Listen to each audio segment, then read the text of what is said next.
बाकी I share my experience. February 21st को मेरा इंटरव्यू था. Miss Sujata Mehta ma'am was the chairperson and my interview lasted for about 20 to 25 minutes and I was the first to be interviewed in the afternoon session.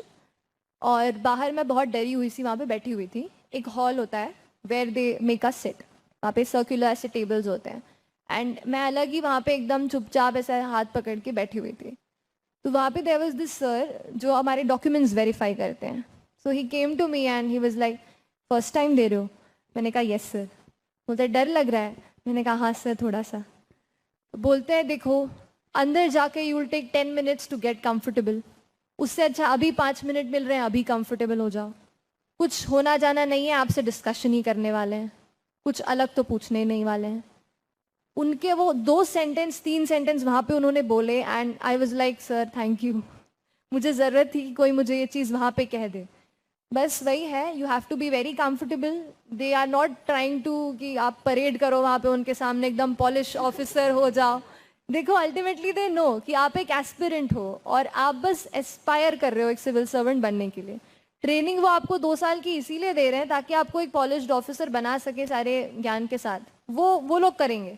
आपको केवल एक basic knowledge लेके वहाँ पे जाना है और एक इंटेंट लेके जाना है कि मैं सोसाइटी के लिए कुछ करना चाहता या चाहती हूँ, और वो उनको बिना बताए समझ में आ जाती है. आप किस तरीके से बोलते हो वहाँ, आप वो प्यून आता है, आपको पता नहीं रहता है कि आपका कौन इंटरव्यू लेगा. तो there is a person who will come to you और he will just take you. और मैंने बस बाहर बोर्ड वो पढ़ा वहाँ पे उन मैम का और बस दरवाज़ा ओपन हो गया. और मुझे लगा इसके बाद भी मुझे बैठने को मिलेगा 1-2 मिनट, पर ma'am was waiting. Ma'am said good afternoon Srishti and I was frozen.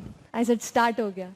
तो उसी टाइम से it begins. While you enter you sit there, they ask you couple of questions. मुझसे they started from my major project of chemical engineering, क्योंकि मेरा कोई job background नहीं था. सीधे 2018 में ग्रेजुएशन किया और पेपर दिया, तो they naturally asked me that question. उसके बाद फिर दे वेंट ऑन कि बिग डेटा के बारे में बताइए. फिर दे आस्क्ड मी कि you are a young girl, what kind of challenges will you face in governance. Then my optional was sociology, so he asked me how sociology will be helpful in administration. Then I'm from Bhopal and we have anybody who listens to Bhopal away from Bhopal thinks about Bhopal gas tragedy.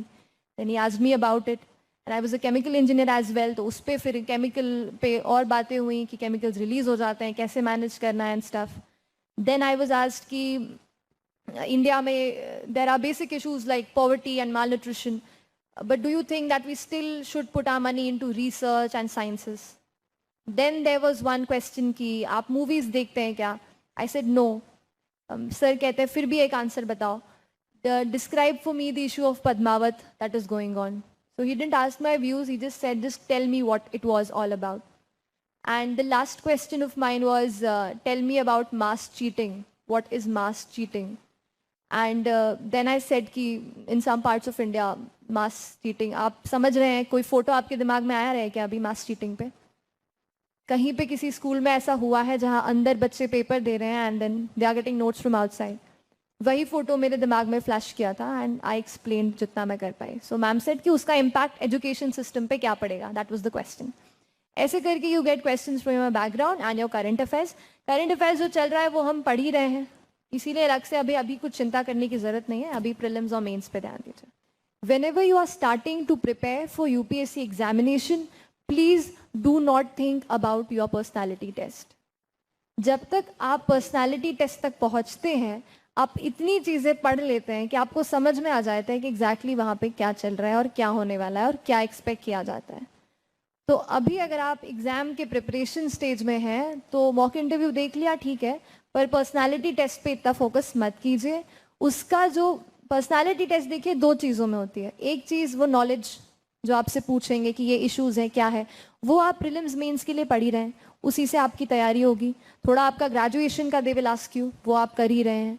Second चीज़ जो आती है कि how you answer, how you express your ideas, how do you communicate, those things you can work on after your mains examination also. You have 2 to 3 months. जब आपका result आने वाला होता है या रिजल्ट आ चुका होता है, आपकी डेट आने वाली होती है या आ चुकी होती है, that is the time when you can brush up on. जैसे I use to speak in front of the mirror कि कैसे मैं बोल रही हूँ, कैसे एक्सप्रेशन दिख रहे हैं, उस पर मैंने वर्कआउट किया. वो उस टाइम आप उसका प्रिपरेशन कर सकते हैं, अलग से अभी से कुछ नहीं करना है। 2-3 अगर कोई हॉबीज़ आप परस्यू कर रहे हैं उन्हें आप परस्यू करिए। वो ज़रूरी नहीं केवल पर्सनालिटी टेस्ट में पूछा जाएगा इसलिए नहीं, इसलिए भी क्योंकि पढ़ाई से कई बार we get bored, we want motivation, so keep doing things, carry your hobbies as well, वो वहाँ पे भी हेल्प करेगा। ये हो गई बेसिक चीज़।